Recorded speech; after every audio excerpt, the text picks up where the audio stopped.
ကျွန်တော်စားတော့ကွန်စက်ရုံတစ်ခုလုပ်တဲ့အခါမှာကျွန်တော်တို့က M6 လုံးရှိတာပေါ့အဲ့ M6 လုံးကဘာလဲဆိုတော့နံပါတ်1က man power လူနဲ့လုပ်သားတွေနဲ့ပတ်သက်ပြီးတော့နံပါတ်2က material ကုန်ကျန်းပစ္စည်းတွေနဲ့ပတ်သက်တယ်နံပါတ်3က machinery စက်ပစ္စည်းတွေနဲ့ပတ်သက်တာနံပါတ်4ကကျတော့ method နီးစနစ်တွေနဲ့ပတ်သက်တာနံပါတ်5က market နံပါတ်6က management ဒီအခြေခံလုပ်သားတွေပေါ့စားတော့ကုန်ထုတ်လုပ်နေရတော့အခြေခံလုပ်သားတွေက food safety နဲ့ပတ်သက်ပြီးတော့မသိရှိကြဘူးဆိုလိုတာ personal hygiene ပေါ့ဗျာမိမိထုတ်တဲ့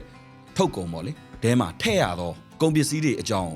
မိမိရမှနားမလဲထားရင်စားသုံးသူတွေကျွန်တော်ပေးအပ်လို့မရအောင်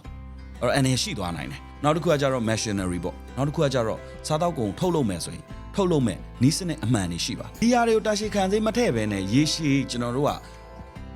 ခံသွားအောင်လုပ်ရတဲ့နီးစနစ်လေးတွေရှိတယ်ဒီလိုနီးစနစ်တွေကိုကျွန်တော်တို့လေ့လာခြင်းအဖြစ်မိမိရဲ့စားတော့ကုန်နဲ့မိမိရောင်းချမဲ့စားသုံးသူပြည်သူတွေကိုပေါ့အများကြီးကျွန်တော်ကာကွယ်ဆောက်ရှောက်နိုင်ပါတယ်ဒီလိုနီးစနစ်တွေကိုသိရှိခြင်းအားဖြစ်ပေါ့နော်